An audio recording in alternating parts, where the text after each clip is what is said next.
Barkanmu da warhaka, barkanmu da saduwa. Wasu daga cikinku sun sani, wasu kuma ba su sanni ba. To, a taƙaice dai sunana Nura Muhammad Ringim, kuma waɗanda suka sanni sun sanni a gidan rediyon BBC. Na shafe shekaru kimanin shekara 12 kenan, 2006, shekarar 2006 zuwa shekarar 2019 na yi aiki a BBC. Kafin babu gaira babu dalili, wanda wata takaddama ta shiga tsakaninmu.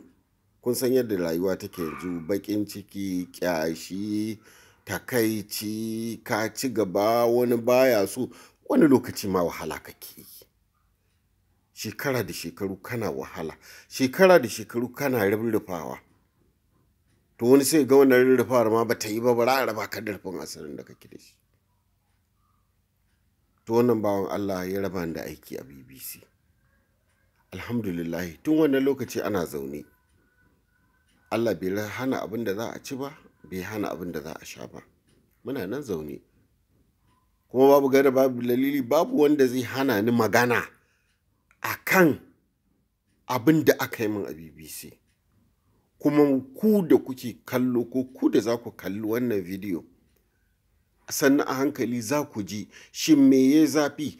Kowa ya san ni a matsayin mutum da yake aiki tsakani da Allah a BBC. Wasu da suka yi aiki a BBC a baya sun yi kuɗi, sun yi motoci, sun yi gidaje.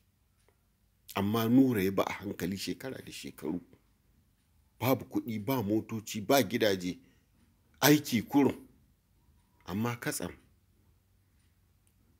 a bisa mummunan zato, muka yi ta takaddama da wasu, har wani ya zo ya ce aikin nan shi kenan. Wasu sun ce manta da harkar BBC nan, yi rayuwarka.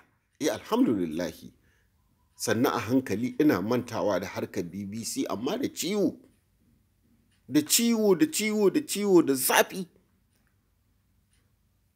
Me zai sa wanda yake aiki tukuru shi za a nakasa? Me yasa mu Hausawa ko mu 'yan Afirka baƙaƙe muke baƙin ciki ne? Me yasa ba ma son ci gaban junanmu? Amma Alhaji, ba abin da za mu ci gaba da magana a kai ba kenan a wannan dandali.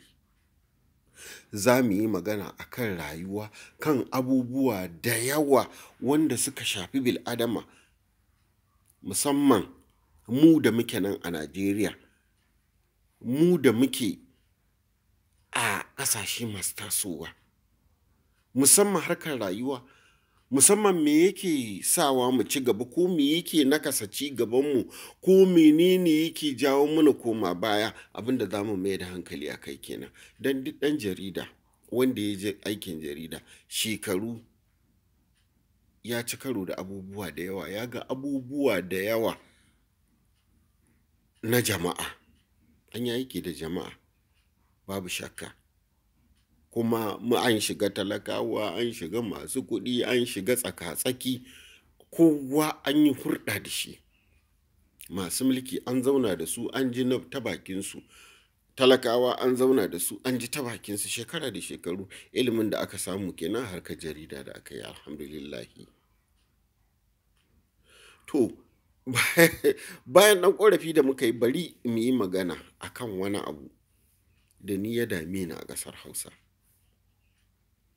Wannan menene?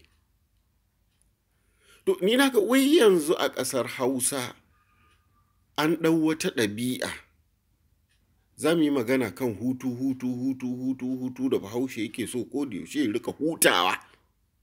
An ɗau wata ɗabi'a, wai mutum ba zai fito kasuwa ko shago ba. Yawanci masu zaman kansu su suka fi yin wannan. Kuma ni a ganina, na sha faɗa mutane, muna magana da su, nakasa kai ne.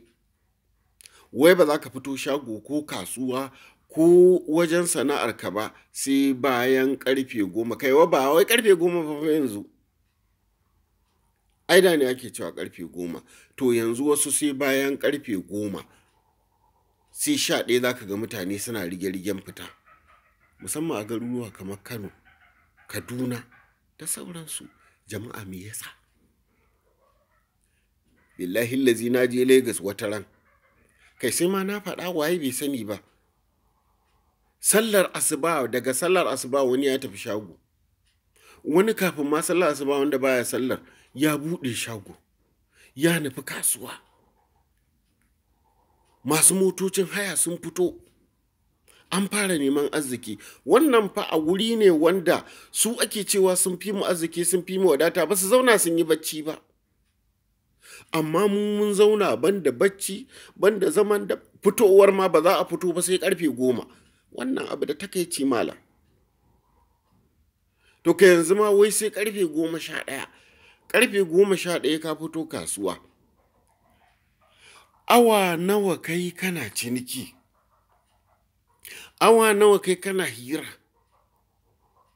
Daga an gama an rufe shago. 'Yan awoyi kalilan an rufe shago, an dawo gida, an sake zama kuma ana surutu. Shin wai mun ƙoshi ne? Wannan fa abu ne wanda nema dole ne. A wasu ƙasashe ana rige-rigen nema saboda babu wanda zai baka. In baka da mu ma nan dinga shawu ba sun fara shigo mana. In baka da shi ba wanda zai baka. Sai dai yunwa ta kashe ka. Yanzu in kana son raini, nagari raini, first class raini, to tambayi mutum wani abu, ko ka nuna masa kana cikin wata matsala, to billahi lazi ka shiga uku. In wayar ka yana ɗauka ya daina ɗauka. In text kai masa ba zai reply ba. Idan WhatsApp ka rubuta masa wani abu, yanzu ma wasu da zai tikin bulu guda 2, to akwai wanda ma za ka ga mutum ma baka sani ba ya gani ko bai gani ba. To don Allah idan da wulakanci me yasa mutane ba za mu tashi ba mu nemi na kanmu, mun dare ba rana a wannan ɗabi'a ta sai da karfe 10 mutum zai fito ko 11. Gaskiya Hausawa, 'yan Arewa, 'yan Najeriya, wannan ba ɗabi'a ba ce. Ya kamata mu sauya tunani. Wannan ba ɗabi'a ba ce. Don wallahi minti 20 da ka ɓata baka tafi neman arziki ba. Minti 20 ɗin nan ba za ta sake dawowa ba, duk lokacin da ya tafi kenan. Dama kuma mu ga mu. Komai sai a ce ka bari sai gobe. Ba abin da na tsana illa in zo maka da wata magana ko in zo maka da wani aiki za ka yi min ka ce sai gobe. Goben ba za a yi wani abu ba. Yau idan aka kammala wannan abin, ko mun dare gobe sai a wani sabo. Na gaya muku yadda Lagos take. Haka Port Harcourt take. Haka sauran ƙasashe na kudu. Kowa rigirgen samu yake, amma mu da ake mana lakabi ko gaske ne ko ba gaske ba ne, cewa nan ne talauci ya katutu. Kuma wallahi aikin jarida da muka yi shekara da shekaru, ni na ga alamun cewa ya gaskiya ne, nan ne talaucin ya katutu, wato a arewa kenan. Mu ne kuma muke shantakewa. Ba za ka fito kasuwa ba sai karfe 10 ko 11. In an yi magana a lokacin ne ake zuwa ɗaurin aure, to kullum ne Asabar? Ko kullum ne Lahadi? A kowa ya san cewa Asabar Lahadi ne ranar da ake ɗaurin aure. Me za ka yi a gida fi sabilillahi? In ma ka fito da wurin, ko sai ka koma gida da wuri. Amma ka fito da wuri, ka zo shago, ka buɗe. Baka fito da wuri ba kai, ka zo shago ka buɗe, lokaci kankani ka fara tunanin amarya. Ka rufe, ka koma gida saboda amarya. Ko ka koma gida saboda wata daba da kuke zama kuna ta surutu, kuna ɗaukar alhaki. Abin da yake damun mu kenan a ƙasar Hausa, surutan banza da na wofi, zaman banza da na wofi. Ga nema ga samu. In ka nema za ka samu. Ai tun wani yara muke ji, Allah ya ce tashi in taimake ka. In ka tashi Allah zai yi, za ka samu. Amma mu ƙi tashin, sai dai mu je wajen wasu mu ce su ba mu wulaƙanci iri-iri. Dambe. nan gaba zan muku bayani irin yadda abubuwan da na gani bayan barin BBC billahi allazi la ilaha illa huwa ba wanda zai so ya gani. Gwamnoni muke bugawa waya su ɗauka, amma da na rabar BBC billahi allazi ba wanda yake bugo wayata sai ta yi kwana, ba zan kirga kwanakin ba billahi allazi in ba ni na kira ba wanda zai kira wani. Ni kuma dama Allah bai yi ni mai roƙo ba, ka ci abinka in ci nawa, ba wanda ya sanni akan roƙo. In fa hatta mahaifina, ko in ka san mahaifina, to ba a san mahaifina da roƙo ba, mu ba a san danginmu da roƙo ba. To amma irin takaicin da mutum, mu Hausawa ba za mu guda ba kenan na zuwa roƙo wajen wani. Dan me yasa ba za mu tashi ba talaucin nan mu yaƙe shi ko ta halin ƙaƙa? Talauci gado ne, ya kamata ya zama gado sam. Basiran nan, fasahan nan, komai da komai muna da ita, dan me yasa ba za mu yi amfani da ita ba? Dan me yasa za mu shantake? Dan me yasa daba tafi mana daɗi? In na ce daba kila wasu garuruwa ba za su gane ba, inda ake zama ana hira, ana yi da mutane, kana zobe kwashe alhakin mutane kana ɗorawa a kanka.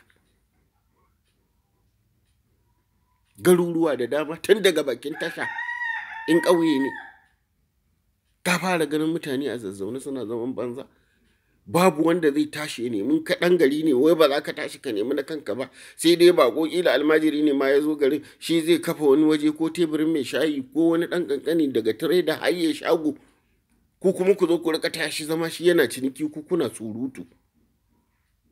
To billahi allazi la ilaha illa huwa mu tashi, ba wata gwamnati da za ta yi mana arziki, mu ne za mu tashi mu yaƙi talauci. Mu ne za mu tashi mu yaƙi talauci. Mu ne za mu tashi mu yaƙi talauci. Jama'a, wannan ne bidiyo na farko. Da dama za su biyo baya, kamar yadda na ce muku, mun cika tab da experience na rayuwa. Wanda bai daɗe bai ganna ba zai gana ɗan mammo kaɗe, haka girma yake. Amma alhamdulillah in ka ga wasu abokai na malaye daga san tantanta kaɗe su. To amma alhamdulillah muna turawa, ana tura wasu sun sani tun na ɗan ƙanƙanin yaro, amma yanzu kaga yadda mutum ya zama baba. Tun ana ce maka baba kana jin haushi, har ma mutum ya zo ya karɓa da kanka ma sai ka ce wa kanka baba. To alhamdulillah girma daraja ce. Wasu ba su kawo shekarun da muka kawo ba. Allah ya ji kansu, Allah ya masu rahama. Mu kuma da muke nan, Ubangiji Allah ya sa mu cika da imani. Na gode kwarai da gaske. Wanda bai ji sunana daga farko ba, Nura Muhammad Ringim, a rediyo BBC daga Kaduna. Amma yanzu sun ce ba sa yi da ni ma na ce ba na yi da su. Ifa aikin rediyon ma ni sai dai da ta yiwu. Amma alhamdulillahi jama'a, kar ku ji wani abu. Muna nan lafiya, ni ban taɓa ma lafiya irin wannan lokacin ba fa, abin da ya dame ni. Asabar Lahadi ɗaya, Litinin zuwa duk ɗaya suke a wajena, amma daga an ce Monday ta kusa, cikinka ya ɗururuwa. Wani irin ma Monday? Asabar Lahadi aiki kake, labari zai taso, dole ka tashi ka tafi. To amma yanzu alhamdulillah ana yin 'yan abubuwa da suke kawo rufin asiri. Kuma wannan bidiyo ma in kuka taimaka kuka kalla a YouTube, to nan ma kun taimaka. Na gode kwarai da gaske, sai an jima.